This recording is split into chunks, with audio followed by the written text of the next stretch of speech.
Base reviews, what's going on? I am zmoT, and we're gonna keep it super simple today. No Dr. T, just straight up base reviews and nothing else. Gonna try and keep it short, hoping to hit that 10-minute mark. Nothing more, nothing less. Now first off, I'm gonna start with this. If you're looking for a task force, check out this. Now we don't have any hashtags on there.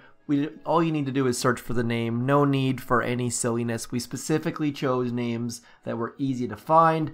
No BS, no messing around. Come join us. Lots and lots of fun, lots of great people, lots of great players, lots of great coaches, lots of greatness. It's great. Do I need to use any more words than that? And look at this image. I mean, look, it's awesome. I love it. I can't stop looking at it.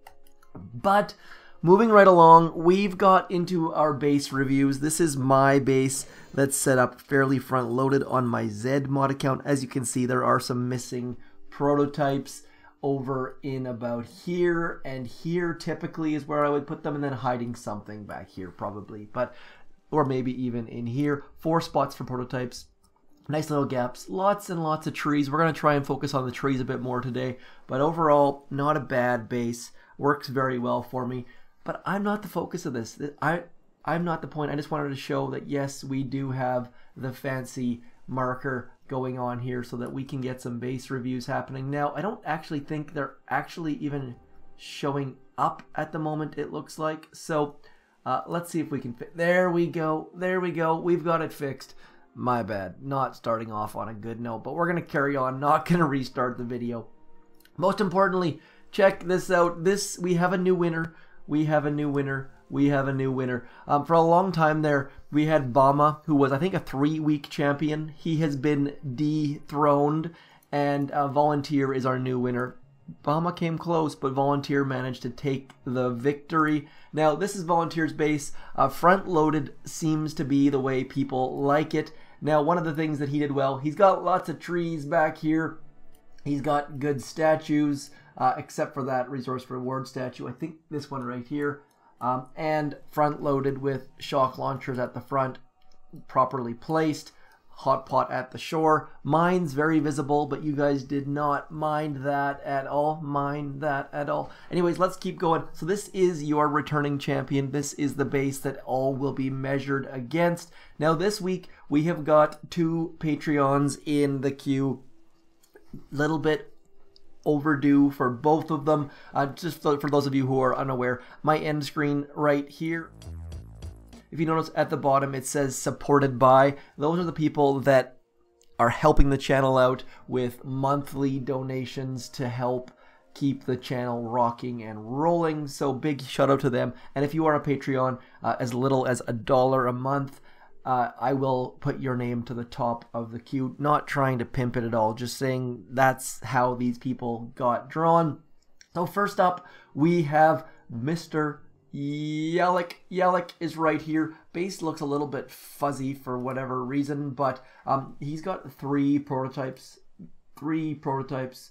Where is the third? Third is over here. Now, Yelik is one of the people like myself who see zmo's as a huge source of intel. Zmo's are basically the best way to get intel. If you have never used a zmo, please do it, because number 1, they have high health, number 2, they do a lot of damage, and number 3, they shoot through smoke. So any sort of warrior attack, zooka attack, heavy zooka attack is going to give intel guaranteed, and then any sort of tank medic attack is going to have to deal with them as well, because they have big range and they do big damage. So this base, I can almost guarantee, generates a ton of intel, partially because he's at 1200 VP, so he's going to get rated a lot, and another part because he's got 2 zmo's, and then the microwaver at core. So a lot of good things. Now, by the way, down here he does have the hopper shield for those of you who are wondering what's going on with his statues. All reds and purples off screen just because I couldn't fit it all in. So good statues, good trophies. The diamond trophy sitting there, some gold trophies sitting here. But Mines are all hidden. He's got mines hidden behind boom cannons, hidden behind cannons. He's got mines hidden by the HQ. He's got mines hidden by trophies. Overall, lots of good stuff. He's got a hot and sexy beach. The rocket launcher is covering the shore, which is good. He's got rocket launchers way out wide, which makes for a good attack surface. I guess this is the word. I don't know if that actually makes sense or not, but the shock launchers being a little bit close to the zmoT isn't huge, because I wouldn't really want to move the shock launcher out any wider. Maybe the zmoT could be, I don't know what the answer is for that. This shock launcher is placed well away from that zmoT. I don't know. I feel like this area right here could use a little bit of work. There's a lot of high damage, high profile targets in there. I'd like to maybe move something out of there. I don't actually exactly know what it is, but he's got good boom cannon placement. Boom cannons by the core, 4 surrounding, flanking the core, and then a 5th over here. So all of this stuff right here is saying you better go left. And then overall, I think this base is a little bit, maybe I would move the boom cannon more central, just because I feel like the left side looks weaker here against tank medic, against grenadiers, against any sort of armor attack. I feel like the left side's a little bit unprotected. But overall, this is a pretty darn good base. Don't have a lot of concerns. Good statues, good trophies, good mine hiding, lots of trees hidden, lots of trees. Pretty darn good base. This is gonna be a good week. I like this so far. Moving right along, let's get rid of Mr. Yellick. The next base is Rasa. This is Rasa, not to be confused with Rosa. I got her name wrong. My apologies. Another good base. We've got she is keeping her trophies consistent, iron all the way. And what do we have? We've got a well-hidden shield generator. Obviously, it's not super duper hidden because there's only one tree that could really hide it. But overall, I like the hidden shield generator. Doom cannon at the front. I don't really like the placement of this shock launcher. Sorry to change gears there a little bit. This shock launcher, I feel like, let's keep my screen alive here. I feel like this shock launcher is too far. We've got a shock launcher here and a shock launcher here, and then a huge gap between them. Maybe that works well for you. Maybe like tank medic players get to about here and then have to deal with the shock launcher. But I don't know. Something about the gap between them kind of bothers me a little bit. But again, she has the hopper shield here. 2 hoppers out of 2 so far. Very good statues, reds and purples. I like it. She's got some hidden mines as well. Mines hidden behind statues. Mines hidden behind buildings. Overall, pretty darn good. The Doom Cannon is sort of hidden by that tree, but it's very, very central. So the eye is going to see that for sure. I might even consider swapping these two. Swap the Doom Cannon for the shock launcher. Doom Cannon is still going to range everything, but might be a little bit better hidden back in there. I don't know. She's got her Christmas tree out a little bit early for my liking. I like to wait till after Remembrance Day to get the Christmas tree out, but I know it's after Halloween, so it's totally fair. What else do we have? Lots and lots of trees, hidden mines. Also a very good base. We've got, what do we got? We've got boom cannons here, boom cannon here. So fairly well balanced as far as which way. I would assume that people are going to go this way. They're going to get rid of these two and then head right. And at that point, the base is pretty weak to the right-hand side, I feel like. Because your shock, like tank medic's going to come in here, remove these two, and then head right. Doom cannon will be an issue. Couple cannons. But, yeah, I mean, good base, good base. I don't have many complaints. There's a couple small tweaks. She's got her mines in pairs, which is good against RC, against any kind of squishy troops. Pair your mines is a good idea because it means that any sort of rifle attack, any sort of zooka attack is going to hit 2 mines, which is going to crush your rifles. So bonus point there for sure. Overall, Not many complaints though, not many complaints. I might want to move a mortar out a little bit just so that you don't have all of your 3 mortars centralized. Pretty good base. I'm not used to doing bases back to back. Usually I can catch my breath, take a second in between. So that is Rasa's base. Hopefully I'm saying it right this time. My apologies. I always hate saying people's names wrong. Okay, so let's get into our final base. That is Mr. Joshua.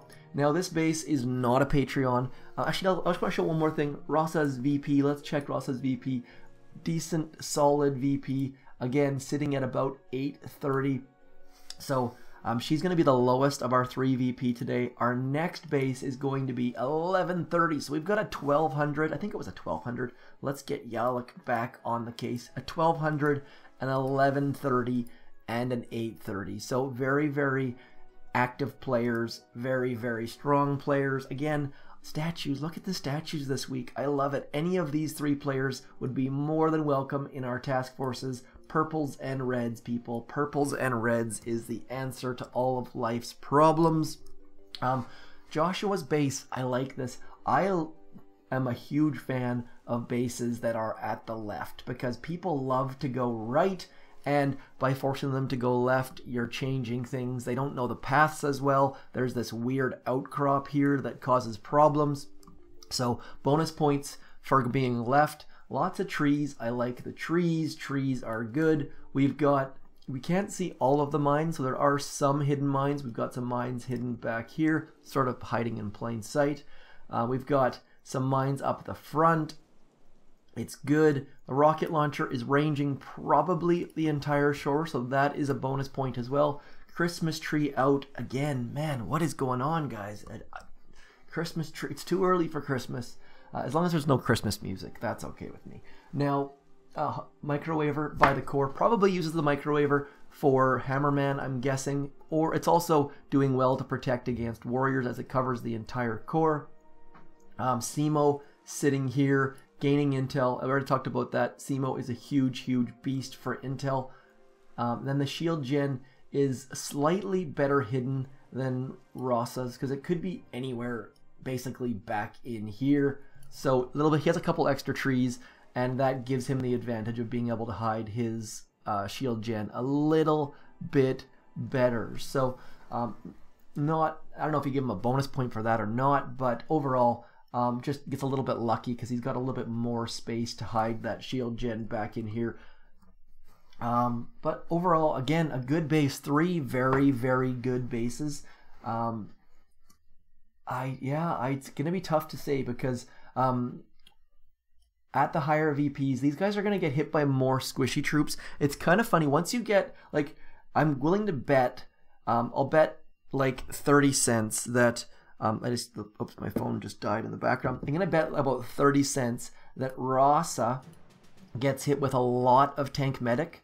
And so that's why she's got the Doom Cannon up the front. And once you get higher in VP, it sort of gets strange because people start to hit you with different troop combos. So I'm thinking that Yalak is probably getting hit more with RCZM, but again, still tank medic, but just more squishy troops. And so the fact that he's got a couple of zmoTs is going to get him more intel than, say, Rasa would if she was rated the same amount, which she's not going to be. So overall, different bases with different approaches. Rasa is probably getting hit by a combination of warriors and heavy zooka. Now, 2 of the 3 of these bases have shield gens. Now, I am not a huge fan of shield gens without ice because it just takes away a prototype that you could be using for something else. I feel like if Joshua was to replace his shield gen with a zmoT somewhere up in here, he would get more intel. But maybe he's getting hit by warriors a lot. Maybe he's getting hit by heavy zookas. But for the most part, it's going to be tank medic, tank grenadiers, stuff like that, which is going to not really need to get rid of the shield anyways. So personally, I'd probably replace that shield with a zmoT. But it depends what you're getting rated on. And that's something that I can't stress enough. Watch your raids, see what you're getting hit by, and change your base accordingly. If you're getting hit by warriors a ton of the time, then defend against warriors. Or maybe he's trying to get his achievement, and the easiest way to get your achievement is to pick a specific troop. I picked warriors. He might have been picking a different troop. But overall, I'm really happy with these bases. These people are clearly playing the game and enjoying the game, because I mean, they've got decent VP numbers, they've got good statues, they've got great bases. So this is going to be a tough one. Please do throw your vote in and give some comments, because I don't have a lot of feedback for these bases. They're all very, very good, and I don't want to skew the results. I will be putting my vote in, but I won't say it here, because I don't want you guys to try and either vote against me or with me.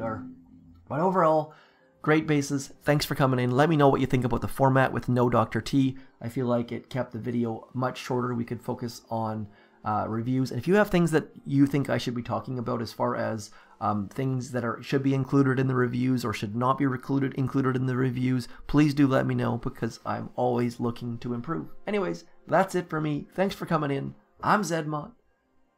Peace.